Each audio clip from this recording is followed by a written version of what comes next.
Hi everyone, this is Danielle. This is going to be my PowerPoint slash video presentation on Need to Belong. You're going to be able to follow along here and hear what I have to say about everything as well as the slides.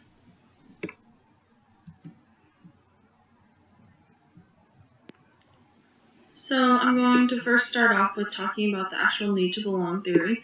The original article introducing the Need to Belong hypothesis was written in 1995.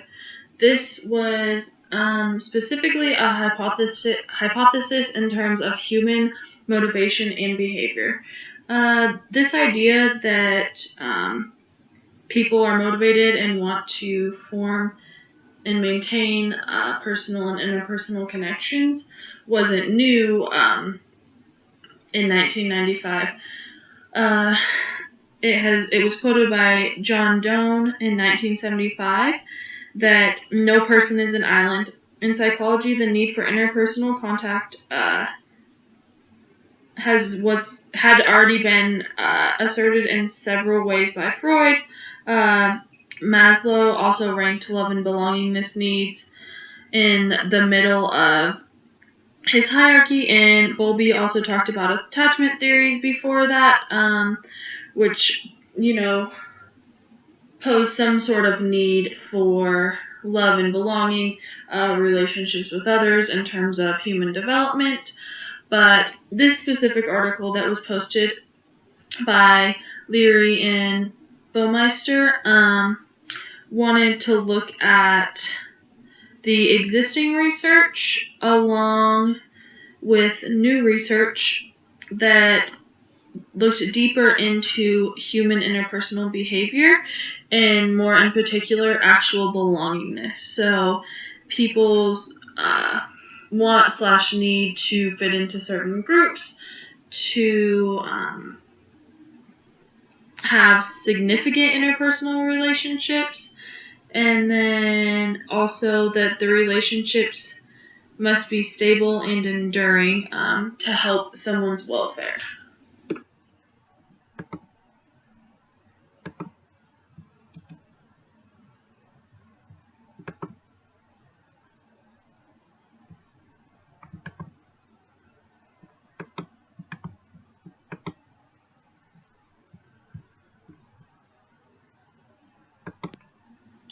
Okay, and here I'm going to show you a part of a video by Mark Leary.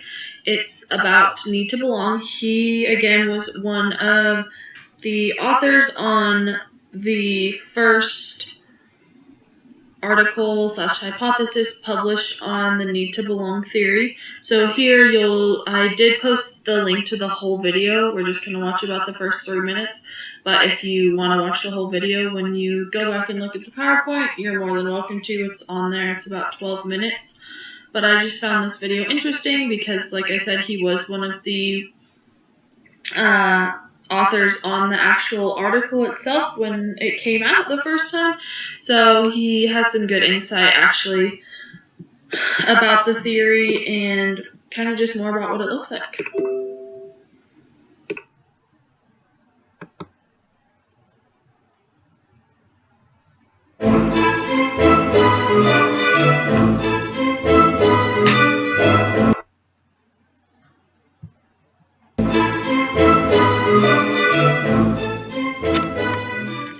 Hi, I'm Mark Leary. I'm professor of psychology and neuroscience at Duke University in Durham, North Carolina, and I'm going to talk about the need to belong.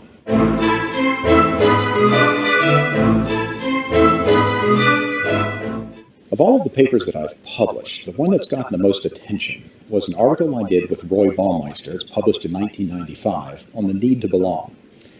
Now, there's an interesting history behind this idea.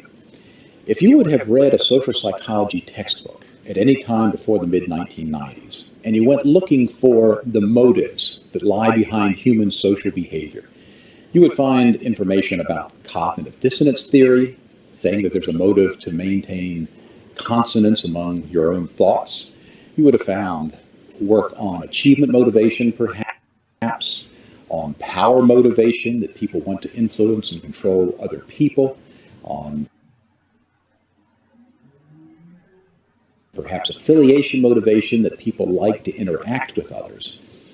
But you would not have found much of an indication at all that human beings are fundamentally motivated to be accepted by, valued by other people, and to belong to social groups. Now, in the history of social psychology, that's an interesting oversight for a field that deals with people's social relationships and interactions, not to identify a concern with acceptance and belonging as a fundamental reason why people do what they do. In the mid-1990s, Roy Baumeister and I were at a conference together discussing some of the presentations, and we began to think about, well, what is the primary motive that underlies all of the social psychological phenomena that you probably find in your textbook? Is there one motive that accounts for more human social behavior than any other motive? And in that discussion and discussions that followed, we decided that the motive that perhaps explains more of what we do than any other motive is a desire for acceptance and belonging, what we call the need to belong. That doesn't say there are not other motives, there are not other things people are trying to achieve, other urges, other desires. Of course there are many. But if you think about the whole span of topics that you're covering in your course at the moment, most of them have something to do with people's desire to be accepted by other people.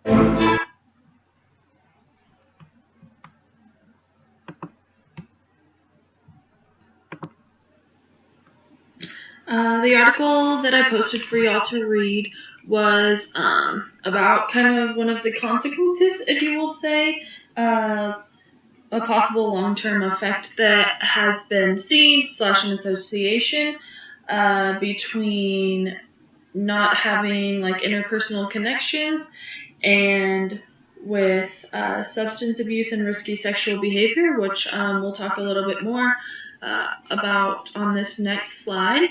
But I also just wanted to point out some other consequences of not belonging, if you will say.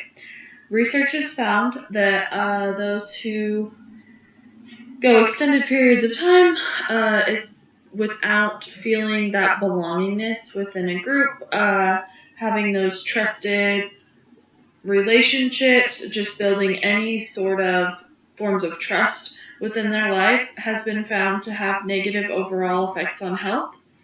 It's been found to hurt overall well-being, and also, again, like we read in the article, it also has found to be linked to substance abuse, whether that's pills, alcohol, and that has been mainly found a little bit later on in life. But when looking for an association between those things, many researchers have found that substance abuse oftentimes has an association with people feeling like they don't belong, they don't have they haven't built those trusting relationships, or they don't have interpersonal, meaningful connections in their lives.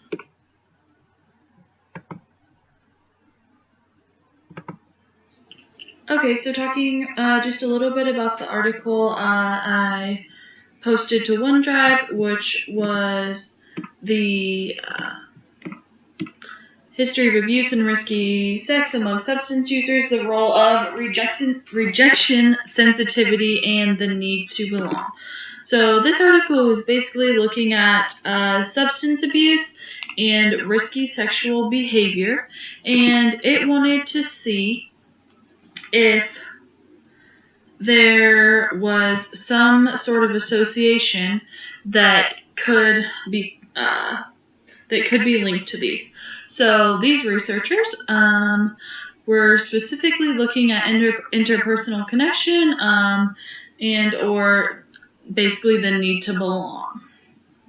So it used 285 participants. The mean age of those participants were male, or the mean age of those participants were 43.2 years old, and the majority of them were male. These were individuals who had been court mandated to a treatment program and were mainly African American. During the first week in this program, so these were participants that were already in the program and they just used them as their body of individuals for their research. So during the first week in the program, they had They did a structured interview with them where they talked about their history with substance abuse. Individuals were recruited if they had no signs of psychosis and were in their 2 to 7th day of the program. They basically gave them like this single assessment in their free time, which induced social rejection. They then completed measures of social rejection and risky sexual behaviors. So the measures that were actually used were the childhood trauma questionnaire, the HIV risk behavior scale, and a standard scale that was modeled after the drug history questionnaire. And then they also took a balloon analog risk task. So, results of this study showed that for each type of abuse, there was an association with rejection sensitivity and, in turn, risky sexual behavior. The indirect association of rejection sensitivity was significant. So basically, researchers found through this study that when it comes to abuse, that there was an association with rejection sensitivity and risky sexual behavior, and that this association was found with interpersonal connection, which was their hypothesis in the first place that they were looking at. So just as we saw on the previous slide, there are definitely consequences for individuals who feel like they don't belong or don't have those trusting relationships with someone.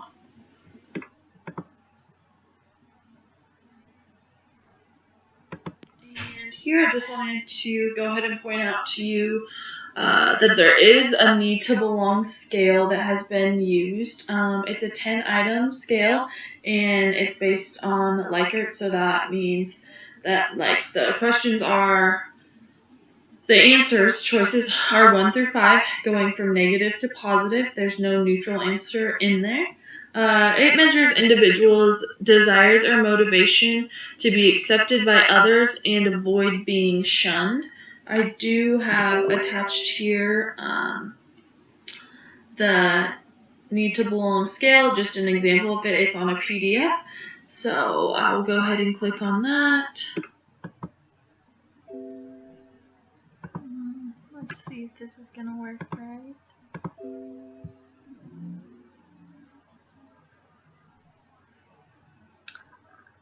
Okay. Not sure why that isn't opening, but I'll go ahead and post it to the in the articles as well, and at the end of the video I'll try to go back and open it. But it's basically just showing you that it's the 10-item questionnaire, the questions on it, and kind of just more on what that looks like. But I will post the link for that, and I can try to I can bring examples of it to class on Wednesday as well.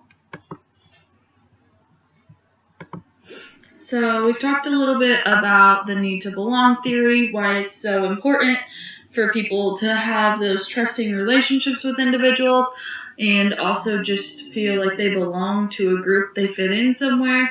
And then we've also talked about some of the consequences of them being substance abuse, the risky sexual behaviors like in the article, overall well-being, and negative effects on health. So we know that it's important for people to feel like they belong somewhere and have those relationships, but it's also important to note that people want to feel different. Being a unique individual is important, and it does correlate with the need to belong. According to many researchers, it's possible to balance people's needs to belong in social groups and distinctiveness. People want to feel the need to belong, but also need to feel unique and different. According to one of the articles that I'm going to post, which is titled "The Individual Within the Group, Balancing the Need to Belong with the Need to Be Different," they talk about that there's 4 ways in which the need for belonging and the need to be different can be resolved by maximizing actually group distinctiveness. So basically that individuals can still feel as if they belong somewhere, but can also embrace that uniqueness by having group distinctiveness. This also goes along with the optimal distinctiveness theory, which states that individuals are different and that it's important for them to be able to embrace those differences as well, basically.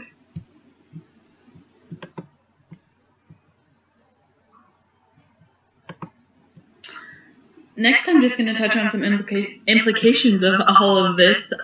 So I'm talking specifically right now within the school. So my career path is as LSSP or school psychologist, depending on where you are.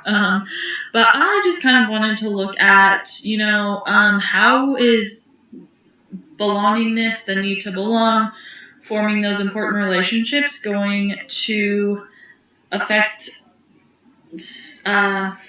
students, children within the school. So I found an article that I will, that's going to be posted in OneDrive, but it's titled Students' Need for Belonging in the School Community.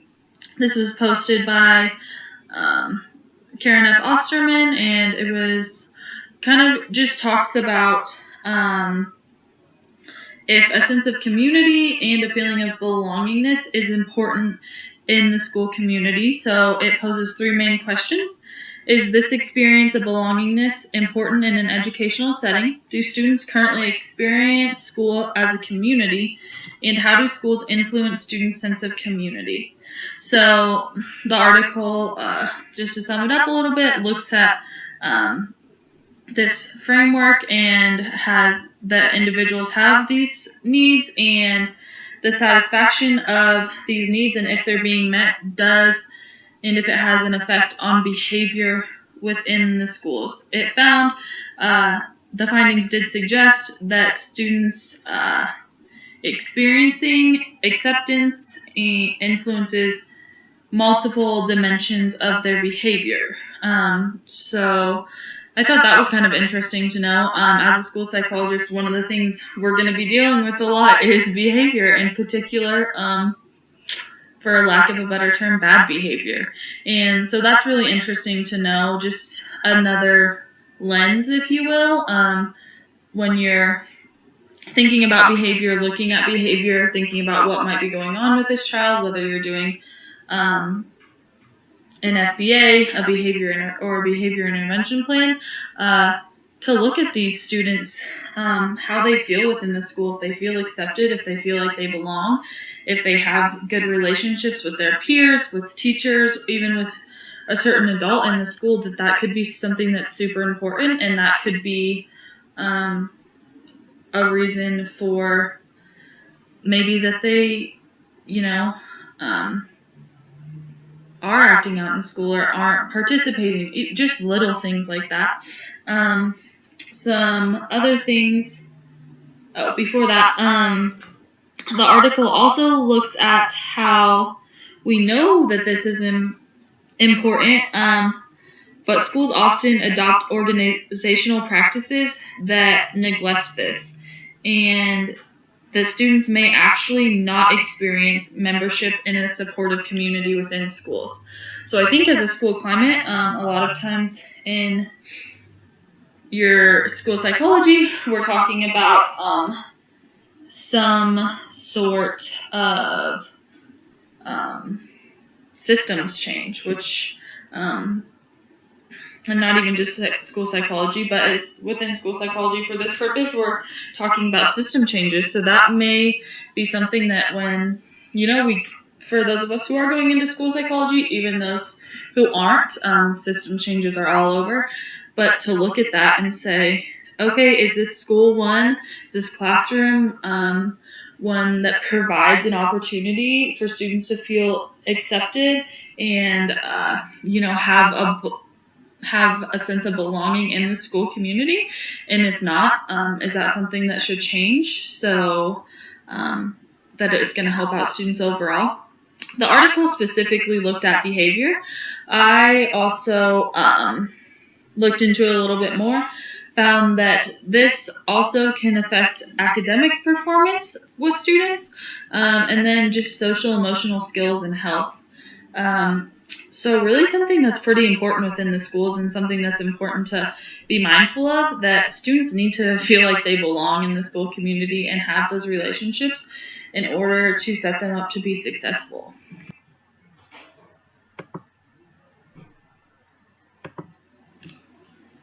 So just to wrap it up, and then a few more implications that I thought of. We can also talk about some of them in our discussion on Wednesday, but just for you to be thinking about them, but just a few more things I thought of off the top of my head. All in all, we know that people need to form trusting relationships.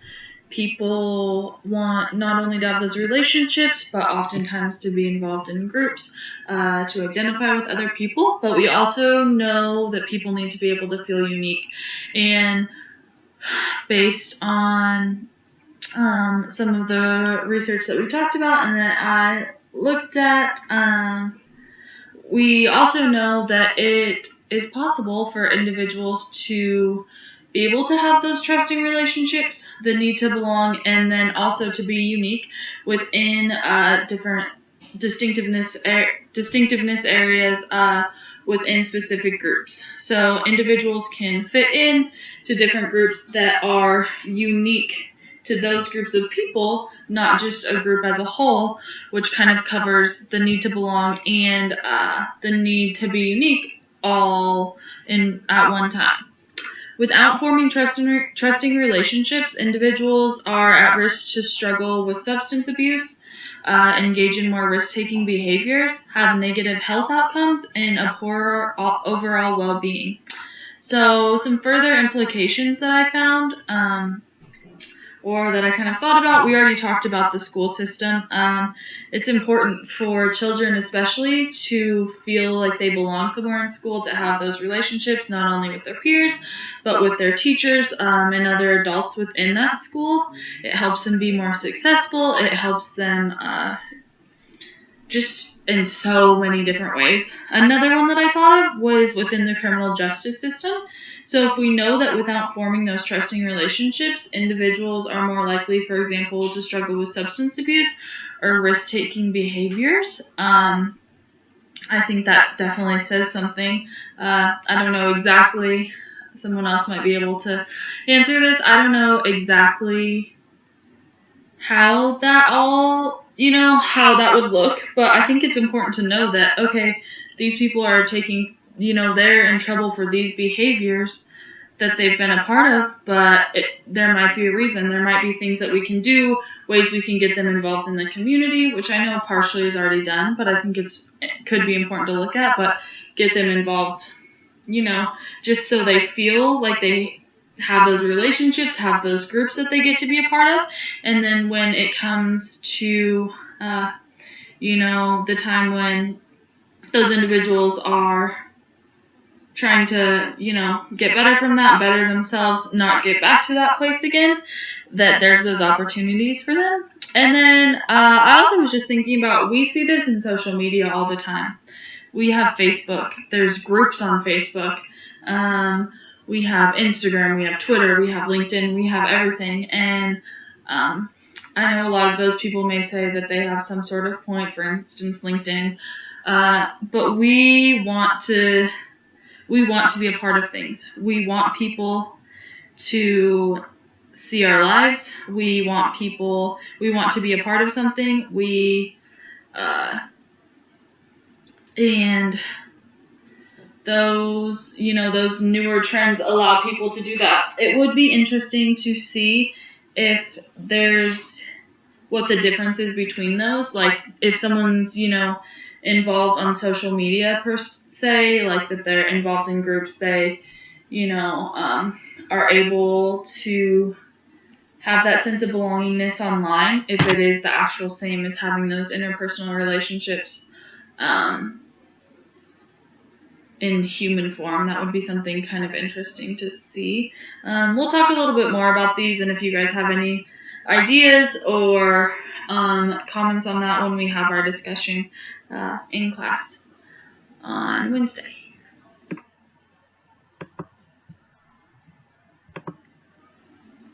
Okay, thanks so much for listening to me ramble on about everything. I hope everything, you felt like everyone could relate this to their future career in some way, that they understood it okay.